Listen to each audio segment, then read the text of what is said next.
മത്സ്യഗന്ധി നാറും, മീൻ വിളമ്പിയ നാറും. അതെങ്ങനെയാ? ഒടുക്കത്തെ ഒരു കള്ളുകൂടിയല്ലേ? ആദ്യ പിടിച്ച് ഞാൻ ചാവുള്ളൂ. ഈശ്വര. തുളസി, വിന വിതച്ചാൽ വിനയേ കൊയ്യൂ തുളസി. തിന്ന ചോറിന് നന്ദി കാട്ടാൻ വാലാട്ടി നടക്കല്ലേ നീ? ആ നേരം 10 തുളസിമാല തൃത്താലപ്പിന് കെട്ടിക്കൊടുത്താൽ ഈ ജന്മം ആ പുണ്യമെങ്കിലും കിട്ടും നിനക്ക്. അങ്ങനെ ഇനി എന്നെ കള്ളിന് കാവലിരുത്തണ്ട. കൊണ്ടുവാ കള്ളു ഉപ്പി അച്ചാറൊക്കെ, നെല്ലി പൂത്തി വെച്ച് പഴുപ്പിക്കാൻ.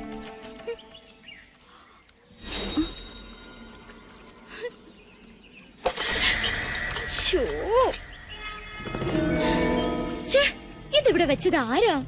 നാശം. 2 ദിവസത്തേക്ക് ആരെയും കുളത്തിൽ ഇറങ്ങാൻ അയക്കണ്ട. തൽക്കാലം ഇവിടെ ഇരുന്നാ മതി. പൗർണമി കഴിഞ്ഞിട്ട് കടലിലേക്ക് വെക്കുക.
കാലം മാറി പിഷാരടി.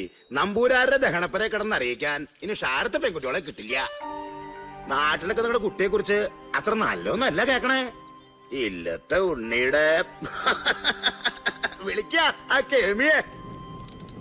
എന്താ നിന്റെ ഉദ്ദേശം? അച്ഛൻ കേട്ടില്ലേ അയാൾ എന്നെ കുറിച്ച് പറയണത്? എനിക്ക് കല്യാണം വേണ്ട, എനിക്ക് ഒരു ചെക്കനി കാണണ്ട. ഒറ്റയടി അങ്ങോട്ട്. ഒരു ഒഴിവൊഴിവും പറയണ്ട. മര്യാദയ്ക്ക് കാപ്പിയായിട്ട് കോലാലേക്ക് വന്നോളാ നീ. ഷാരത്തായ ഷാരങ്ങൾ മുഴുവൻ തെണ്ടി നിറങ്ങിന്റെ ഉള്ളക്കാലം വെളുത്തു. ഒരു കല്യാണം ഒത്തുകിട്ടാൻ അറിയോ നിനക്ക്?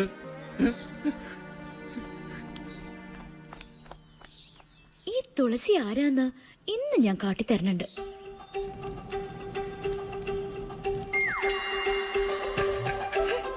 മുട്ടാൽ വിളിക്കാത്ത നുണ പറഞ്ഞതിന് തരാൻ ഞാൻ.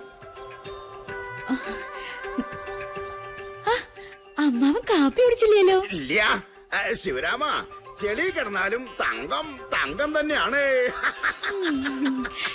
ഇത് ദൈവദോഷം പറഞ്ഞ് പരത്തിന്റെ ദ്രോഹി. ഇനി ഈ നാട്ടിൽ കണ്ട ചുട്ടതിനും തന്നെ ഈ തുളസി.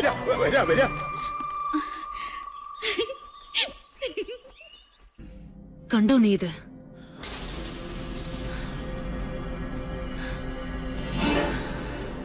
വേണ്ട, എനിക്ക് കാണണ്ട. ദുഷ്ട പട്ടാഴിയിൽ ആണിനെ മയക്കിയെടുത്ത് അടിച്ചു തെളിക്കാരി. അവളിനിയും കണ്ണീര് വാർക്കണം. അവളുടെ ഒരു പഠിത്തം. ആ വനദേവതയ്ക്ക് വേണ്ടിയാണല്ലോ എന്റെ മോൻ വീണത്. കുഞ്ഞുണ്ണി നിന്നോട് കലഹിച്ചത്. അപ്പൊ ശിക്ഷയുടെ ഒരു ഓഹരി തുളസിക്ക് അവകാശപ്പെട്ടതാണ്.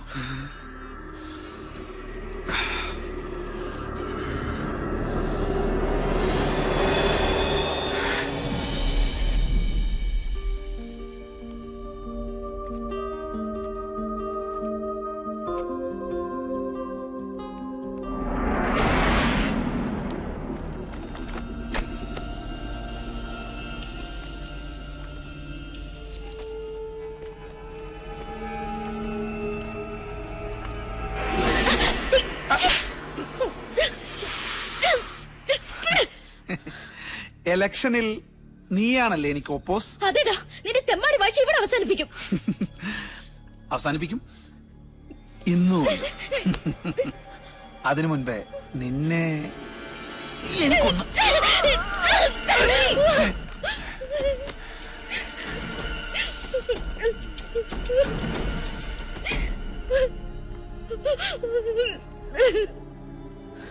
അവന് വേണ്ടി ഞാൻ മാപ്പ് ചോദിക്കാം.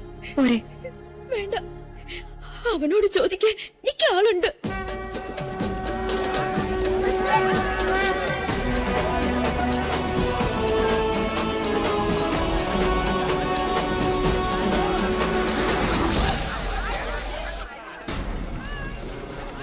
ഏത് അമ്പലക്കാളയാണ് അവിടെ മേഞ്ഞ് കുളയ്ക്കുന്നത്? സൂര്യോ കീരിയോ? സൂര്യൻ മുകളിലുണ്ട്.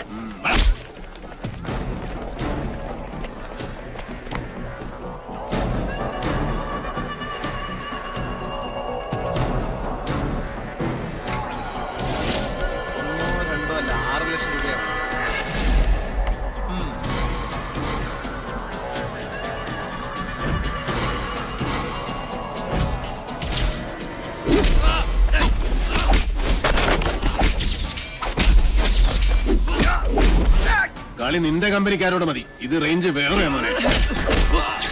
എന്താ തുടങ്ങി കുഞ്ഞുണ്ണേട്ടൻ? വാ.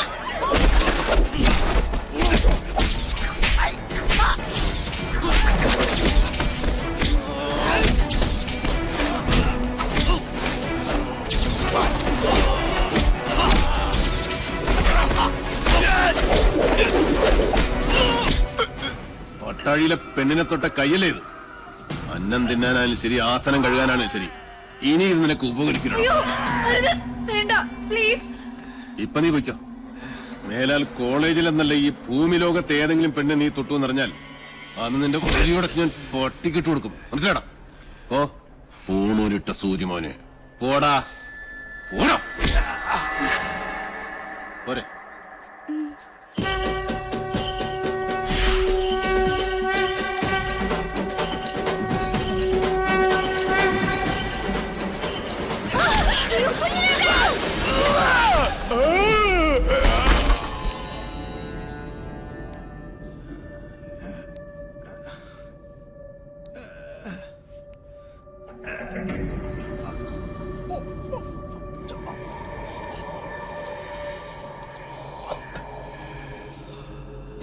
ശുഭമസ്തു.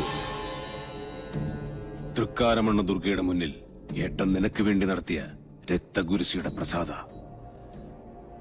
ആരാ കർമ്മം ചെയ്യുന്നറിയോ? സാക്ഷാൽ പട്ടാഴി മാധവൻ നമ്പൂതിരി.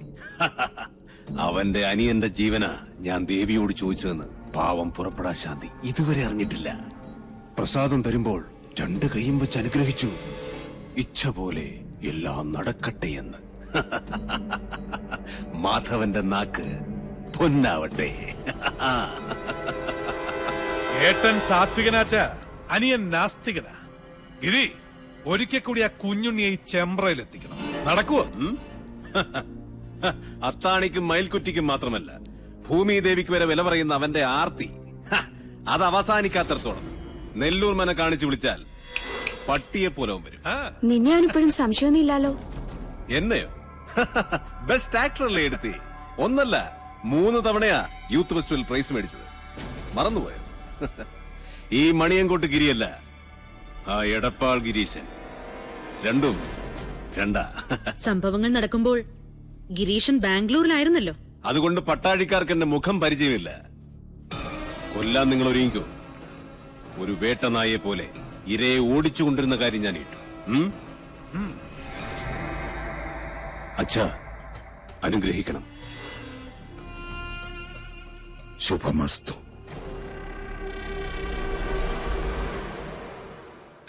അതെ, കുത്തിയിരിപ്പ് സത്യാഗ്രഹം നടത്താനല്ല ഞാനിവിടെ വന്നത്. എന്റെ സമയത്തിന് എനിക്ക് വിലയുണ്ട്. എന്തിനാ ഇപ്പൊ എന്നെ കൊണ്ട് വിളിപ്പിച്ചത്? ഇത്രയിടം വന്നിട്ട് സ്വന്തം ഏട്ടനെയോ കണ്ടില്ല. ദേവിയെങ്കിലും ഒന്ന് കയറി കണ്ടൂടെ? രശീത് വെച്ച് പുണ്യം വിൽക്കുന്ന ഏർപ്പാട് എനിക്ക് ഇഷ്ടമല്ല. ഏട്ടൻ എന്തെങ്കിലും പറഞ്ഞിട്ടുണ്ടെങ്കിൽ അത് പറഞ്ഞോളൂ, എനിക്ക് പോണം. മുച്ചൂട് നശിച്ച ഇല്ലങ്ങൾ വാങ്ങി തിരിച്ചു മറിച്ചും കച്ചവടം ചെയ്തെന്ന് പറയാൻ പറഞ്ഞു. ഈ ജാതകത്തിന് ഭൂമി കച്ചവടം ശരിയാവില്ലാത്രേ. ഞാൻ തിരിച്ചുമറിച്ച് ഇല്ലങ്ങളും പറമ്പുകളും വിറ്റ് കിട്ടുന്ന കാശുകൊണ്ടാ പട്ടാഴിയിലെ പത്തായപ്പുരം നിറഞ്ഞു കിടക്കുന്നതും അവിടുത്തെ ദാസ്യ പരമ്പരയെ മുഴുവൻ ഇക്കാലം അത്രയും തീറ്റിപ്പോറ്റിയതും. അതൊന്നും ആർക്കും അറിയണ്ടല്ലോ. നെറ്റി പേർക്കുന്ന കാശുകൊണ്ട് അന്നം തേടുക, അതാ എന്റെ പോളിസി. അന്നം തന്നെ ഉന്നം, അതിനുവേണ്ടി എന്തും ചെയ്യും. കേട്ടില്ലേ? ഈശ്വരൻ നിൽക്കാത്തതേ പറയൂ, പ്രവർത്തിക്കൂ. അകത്തിരിക്കുന്ന ആളോട് അനിയന് വേണ്ടി മനസ്സോടൊന്നൊന്ന് പ്രാർത്ഥിക്കാൻ പറയാ. അമ്മേ നാരായണ.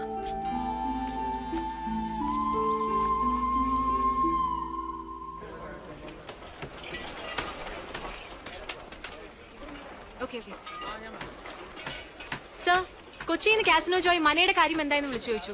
ഏത് മന? നെല്ലൂർ മന. നമസ്കാരം സാറേ, ഇത് ഞാനാ ഉണ്ണി സാറ്. എന്നോട് ക്ഷമിക്കണം, നിങ്ങൾ പറഞ്ഞ സമയത്ത് എനിക്ക് അങ്ങോട്ട് എത്തിപ്പെടാൻ പറ്റിയില്ല. കഴിഞ്ഞ ആഴ്ച മുഴുവൻ അട്ടപ്പാടിയിലായിരുന്നേ. ഒരു ഇഞ്ചിത്തോട്ടത്തിന്റെ കച്ചവടം ഉണ്ടായിരുന്നു. എന്റെ ആക്രാന്തം കൊണ്ടാവും കാര്യം അങ്ങോട്ട് നടന്നില്ല. അഖിലാണ്ട കോടി ബ്രഹ്മാണ്ട നായകനാണ് സത്യം. ഇങ്ങളാ മന വാങ്ങിച്ചില്ലെങ്കിൽ എന്റെ കുടുംബം കഷ്ടത്തിലാവൂട്ടോ. നീ ആരാ? ആര്? തൃപ്രയറപ്പനോ? അയ്യോ, എടപ്പാൾ ഗിരീശൻ, മൂന്നാമൻ ദല്ലാൾ. നീയൊക്കെ ആരാന്ന് നിന്റെയൊക്കെ വിചാരം? അയ്യോ, ഞാനൊരു പാവം. നെല്ലൂർ മനയിലെ ഏത് കാരണവരോടാ നിങ്ങൾ അത് വിൽക്കാൻ സമ്മതം വാങ്ങിച്ചത്? വെറുതെ എന്റെ റേഞ്ചിലൊക്കെ വരല്ലേ ഗിരീശ. ഞാൻ പരിധി വിട്ടാ നിന്റെയൊക്കെ സിഗ്നല് പോകും കേട്ടോ. മൂന്നാം മാ എവിടെ? നെല്ലൂർ മനയുടെ പ്രമാണം. സാർ എന്താ? അവിടെ പാമ്പ്. പാമ്പോ? എവിടെ? അയ്യോ, അപ്പുറത്ത് മുറ്റത്ത് സാർ.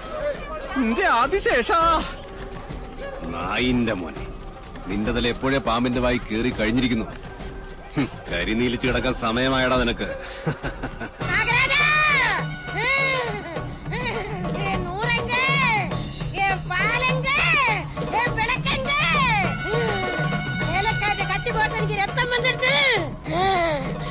என்ன என்ன வேலை நிறுத்தி இங்க குடியிருக்க இல்லானா நான் இங்க பூரா சபிச்சு முடிச்சிடுவேன்.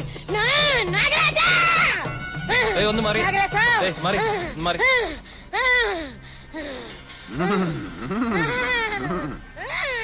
രക്തം പിടിച്ചോ? എന്നെ കളിയാക്കാനോ? അനുഭവിക്കുന്നേ.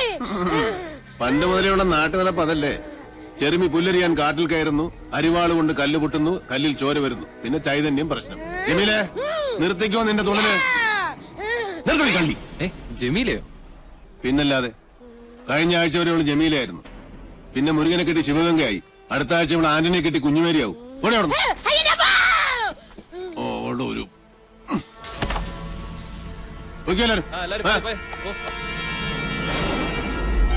മാറുക, അങ്ങോട്ടൊന്ന് മാറുക.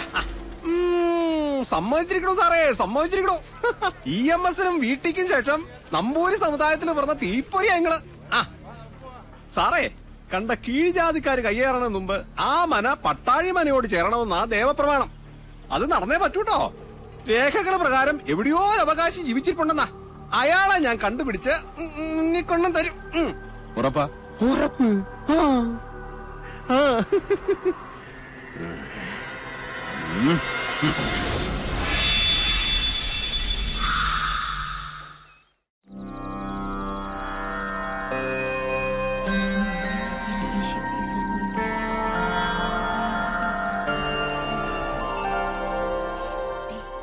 അമ്മ കഥ പറയുന്നുണ്ടോ ഇല്ലേ? കഥയല്ല ഉണ്ണിയെ, മുത്തച്ഛന്മാരുടെ കാലത്ത് നടന്ന സത്യങ്ങളാ. രാമവർമ്മ തമ്പുരാനാണെന്ന് നാട് ഭരിച്ചിരുന്നതേ. വേഗം പറയൂ ആദ്യമേ. ആ ഓട്ടുമന്തിൽ ഇത്തിരി വെള്ളമെടുത്തുണ്ടോ? തൊണ്ട താഴ്ചിട്ട് വയ്യ. സംഭവങ്ങളൊക്കെ നടന്നത് ഒരുപാട് വർഷങ്ങൾക്ക് മുമ്പാ. അന്ന് ഈ ചെമ്പ്ര ഒരു പുണ്യഭൂമി ആയിരുന്നു കേട്ടോ.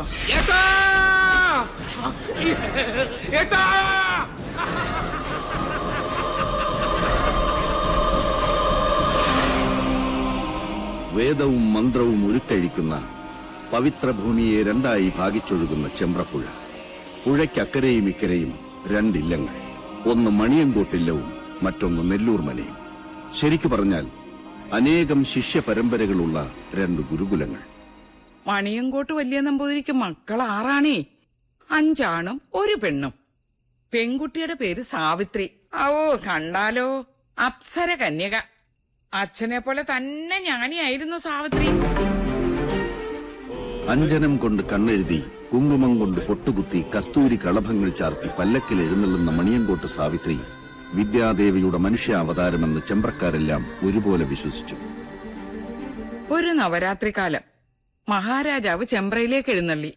ഗുരുകുല അന്തേവാസികൾക്കുള്ള വേദപരീക്ഷയുടെ കാലായിരുന്നു അത്. എന്നിട്ട് പോകുന്നുണ്ടോ നീ? പറയാത്തമ്മേ, എനിക്ക് കേക്കണം.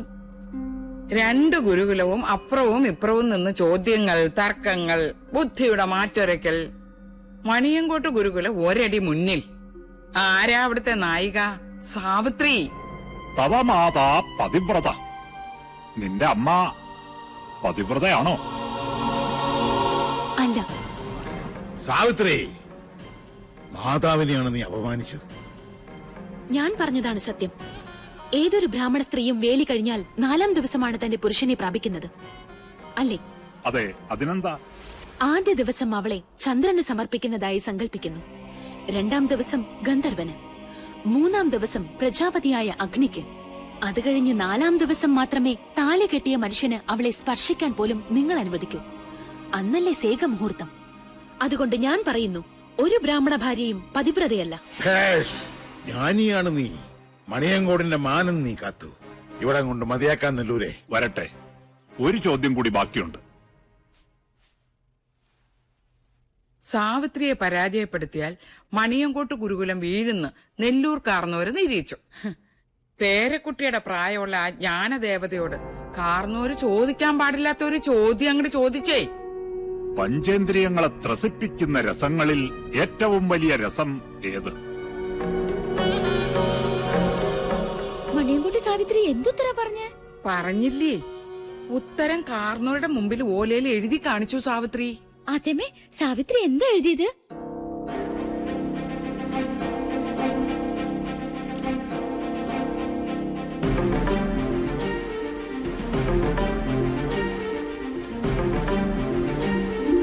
കാമരസം. സ്വന്തം തലയിലെഴുത്ത സാവിത്രി തിരുത്തി എഴുതിയത്. പുരുഷനെ അറിയാത്ത കന്യക കാമരസം എന്നെഴുതിയാലുള്ള സ്ഥിതി എന്താ? കന്യകയായ നിനക്കെങ്ങനെ അതറിയാൻ കഴിഞ്ഞു എന്നായി നെല്ലൂർ കാരണവർ. എല്ലാറ്റിനും സാക്ഷിയായ നാടുവാഴി സാവിത്രിക്ക് ജാതിഭ്രഷ്ട് കൽപ്പിച്ചു. ഒടുക്കം സ്വന്തം അച്ഛന് മകളെ പടിയടച്ചു കുണ്ടം വയ്ക്കേണ്ടി വന്നു. വ്യസനം സഹിക്കവയ്യാതെ സാവിത്രിയുടെ അമ്മ പുഴയിൽ ചാടി മരിച്ചു. നാട് മുഴുവൻ ഒരഭയത്തിനായി അലഞ്ഞു നടന്നു സാവിത്രി. ഒരു ദിവസം നെല്ലൂർ മനയുടെ പടിപ്പുര തുറന്ന് സാവിത്രി വന്നു. തനിക്ക് ഈ ഗതി വരുത്തിയ നെല്ലൂർക്കാരനവരെ മനം നൊന്ത് ശപിച്ച് സാവിത്രി മനയിലെ തുളസിത്തറയിൽ തലതല്ലി മരിച്ചു. നെല്ലൂരുകാര് കാരണം തന്റെ മോൾക്ക് വന്ന ദുർഗതിയോർത്ത് മണിയങ്കോട്ട് കാരണവർ തന്റെ സാത്വിക ഭാവം അങ്ങോട്ട് ഉപേക്ഷിച്ചു. തന്നെ കൈവിട്ട ദേവതകളെ അയാൾ വേണ്ടെന്ന് വെച്ചു. വടക്കിനിയിൽ ചാത്തന്മാരെ കുടിയിരുത്തി. അപ്പോഴേക്കും സാവിത്രി രക്ഷസായി മാറി നാട്ടിൽ ഉപദ്രവം കാട്ടിത്തുടങ്ങി. അഗ്നിക്ക് നെയ്യെന്നോണം സ്വന്തം പട്ടടയിൽ നിന്നും അച്ഛന്റെ പക നടപ്പാക്കാൻ മകൾ യക്ഷിയായി അങ്ങട് അവതരിച്ചു ചെമ്പ്രയിൽ.